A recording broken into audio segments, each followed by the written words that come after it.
안녕하세요. 당신이 시리즈입니다. 오늘도 아침 일찍 일어나 무거운 몸을 이끌고 출근길에 오른 당신에게 이 이야기를 바칩니다. 지옥철에 몸을 싣거나 꽉 막힌 도로 위에서 핸들을 잡고 있을 때 우리는 문득 이런 생각을 합니다. 내가 왜 여기서 이러고 있을까? 이 고생을 해서 버는 돈이 내 인생의 가치와 맞바꿀 만큼 소중한 걸까?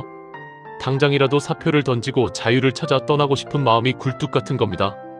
하지만 오늘 저는 여러분에게 조금은 차갑고도 현실적인 이야기를 해보려 합니다. 왜 당신이 지금 당장 회사를 그만두지 말아야 하는지, 그 본질적인 이유에 대해서 말이죠. 가장 먼저 우리가 직시해야 할 사실은 회사는 단순히 돈을 받는 곳 그 이상의 의미를 갖는다는 점입니다. 많은 사람이 회사를 감옥이라고 생각하지만 사실 회사는 가장 안전한 실험실입니다.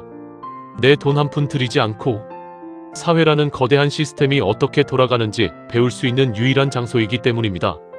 당신이 매일 처리하는 메일 한 통과 서류 한 장, 그리고 동료들과 나누는 회의 속에는 수십 년간 쌓여온 비즈니스의 정수가 녹아 있습니다. 자본주의 사회에서 생존하기 위한 기술을, 내 리스크 없이 익힐 수 있는 기회를 스스로 발로 차버릴 이유는 없습니다. 우리는 흔히 미디어에서 보여주는 화려한 퇴사의 환상에 빠지곤 합니다. 유튜브만 켜도 퇴사 브이로그라는 제목으로 사표를 던지는 순간의 짜릿함과 이후에 펼쳐지는 여유로운 여행, 그리고 나만의 삶을 찾아가는 모습들이 넘쳐납니다. 하지만 그 영상들이 담지 않는 담을 수 없는 진짜 현실을 우리는 볼 수 있어야 합니다. 카메라가 꺼진 뒤 그들이 마주하는 것은 자유가 아니라 막막함입니다. 퇴사 후 첫 한 달은 천국일지 모릅니다. 늦잠을 자고 가고 싶었던 곳을 가며 해방감을 만끽합니다. 하지만 두 달, 세 달이 지나고 통장의 잔고가 줄어들기 시작하면 이야기는 달라집니다. 퇴사 브이로그로 얻는 약간의 조회수 수익은 생활비로 턱없이 부족하며 그나마도 금세 사람들의 관심에서 멀어집니다. 매달 꼬박꼬박 들어오는 월급이라는 마약 같은 안정감이 사라진 순간 사람은 생존의 공포를 느끼게 됩니다. 국민연금과 건강보험료가 지역가입자로 전환되어 고지서가 날아올 때, 그리고 아무런 소속 없이 하루 종일 집에만 머물게 될 때 느끼는 그 처참한 자괴감은 겪어보지 않은 사람은 절대 모릅니다. 내가 사회에서 쓸모없는 존재가 된 것 같은 기분, 그것이야말로 퇴사가 주는 가장 큰 형벌입니다. 또 많은 사람이 퇴사 후 최후의 보루로 생각하는 것이 자영업입니다. 내 장사나 한번 해볼까라는 가벼운 마음으로 뛰어듭니다. 하지만 대한민국은 자영업자의 지옥입니다. 치킨집 하나, 카페 하나를 열기 위해 평생 모은 퇴직금과 대출까지 끌어다 쏟아붓습니다.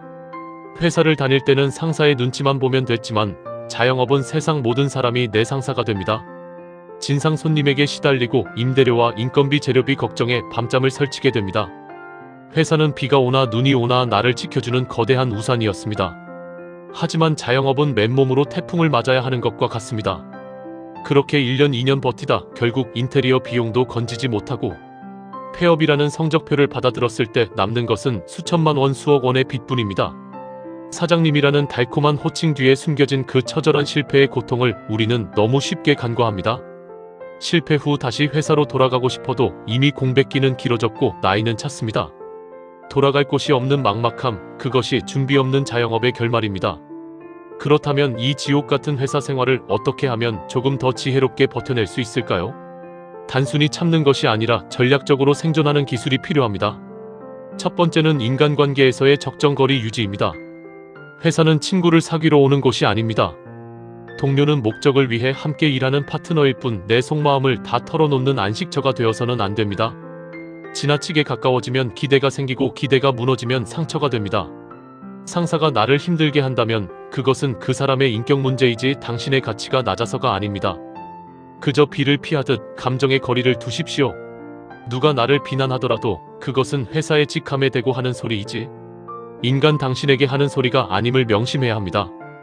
회사 문을 나서는 순간 그들의 말은 먼지처럼 사라지게 만드십시오. 두 번째는 회사를 나만의 투자자로 바라보는 마인드셋입니다. 회사가 나를 부려먹는다고 생각하면 매 순간이 고통입니다. 하지만 관점을 바꿔보십시오. 회사는 당신이 미래에 차릴 사업이나 당신이 만들 콘텐츠를 위해 월급이라는 활동비를 대주는 투자자입니다. 회사 업무를 하면서 배우는 문서 작성법, 협상기술, 인맥관리는 모두 나중에 당신의 자산이 될 것들입니다. 회사 일을 내 일처럼 열심히 하되 그 목적은 회사의 성장이 아니라 나의 성장에 두십시오. 내가 이 조직에서 뽑아먹을 수 있는 모든 노하우를 가져가겠다는 태도로 일한다면 짜증나던 업무도 하나하나의 미션으로 보이기 시작할 것입니다. 세 번째는 일과 삶의 철저한 분리입니다. 회사에서의 문제는 회사 책상 위에 두고 오십시오. 퇴근 후에는 회사 생각을 1%도 하지 않는 연습이 필요합니다. 운동을 하거나 독서를 하거나 혹은 당신만의 프로젝트를 진행하며 회사 밖의 자아를 키워나가십시오. 회사 밖에서 당당한 나만의 세계가 구축될수록 회사 안에서의 스트레스는 작아집니다. 언제든 나갈 준비가 되어 있는 사람 특유의 여유가 생기면 오히려 회사 생활은 더 매끄러워집니다. 아이러니하게도 퇴사를 준비하며 나만의 실력을 쌓는 사람이 회사에서도 인정받고 더 오래 살아남는 법입니다. 여기서 가장 중요한 것은 회사 밖에서의 시간을 어떻게 채우느냐입니다. 당신이 회사에 머무는 이유를 정당화해줄 강력한 자기 개발 루틴을 만드십시오. 가장 먼저 몸을 움직이십시오. 운동은 단순히 살을 빼는 행위가 아니라 당신의 멘탈을 지키는 가장 강력한 갑옷입니다. 회사에서 감정의 소용돌이에 휘말려 녹초가 되었을 때일수록 더 강하게 땀을 흘려야 합니다. 무거운 덤벨을 들고 숨이 턱끝까지 차오르는 달리기를 할 때 비로소 뇌는 회사 업무라는 사소한 고통에서 해방됩니다. 체력은 국력이라는 말이 있듯 체력은 직장 생활의 근력입니다. 체력이 뒷받침되지 않으면 사소한 자극에도 쉽게 짜증이 나고 사표를 던지고 싶은 충동을 이기지 못합니다. 아침 일찍 혹은 퇴근 후 정기적인 운동으로 당신의 몸을 전차처럼 단단하게 만드십시오. 그 다음은 지식의 축적 즉 독서입니다. 회사는 당신의 노동력을 사지만 책은 당신의 영혼을 넓혀줍니다. 지금 당신이 겪는 고통은 이미 수세기 전 누군가가 겪었고 그것을 해결한 지혜가 책 속에 고스란히 담겨 있습니다. 경영 전략서를 읽으며 상사의 의사결정 방식을 이해하고 철학서를 읽으며 삶의 본질을 되새기십시오. 책을 읽는다는 것은 매일 만나는 좁은 시야의 동료들을 벗어나 인류 최고의 천재들과 대화하는 일입니다. 독서를 통해 쌓인 통찰력은 회사 업무에서도 남다른 결과를 만들어낼 것이며 언젠가 당신이 회사의 담장을 넘었을 때 가장 강력한 무기가 될 것입니다. 마지막으로 기록하십시오. 오늘 겪었던 불합리함, 오늘 배웠던 비즈니스 기술, 그리고 당신이 느꼈던 감정들을 한 줄이라도 적어 내려가십시오. 기록은 휘발되는 시간을 자산으로 만드는 연금술입니다. 회사에서 겪은 짜증나는 사건도 기록하는 순간 분석의 대상이 되고 한편의 콘텐츠가 됩니다. 당신의 하루를 객관적으로 바라볼 수 있을 때 비로소 회사는 당신을 지배하지 못합니다. 오히려 당신이 회사를 관찰하고 기록하며 활용하는 주체가 됩니다. 이 기록들이 쌓여 당신만의 이야기가 되고 결국은 당신을 회사 밖으로 당당히 걸어 나가게 할 퇴사 자금보다 더 귀한 자산이 될 것입니다. 반면 여기 우리가 주목해야 할 또 다른 길이 있습니다. 바로 묵묵히 자신의 자리를 지켜내어 은퇴라는 영광스러운 결승선에 도달한 사람들의 이야기입니다. 주변에서 퇴사하고 대박이 났네, 장사를 해서 부자가 됐네 하는 화려한 소문에 흔들리지 않고 매일 아침 출근 기록을 찍으며 30년을 버틴 사람들이 있습니다. 누군가는 그들을 향해 고리타분하다거나 도전 정신이 없다고 비아냥거릴지도 모릅니다. 하지만 세월이 흘러 60세가 되었을 때 승자는 결국 그들이 됩니다.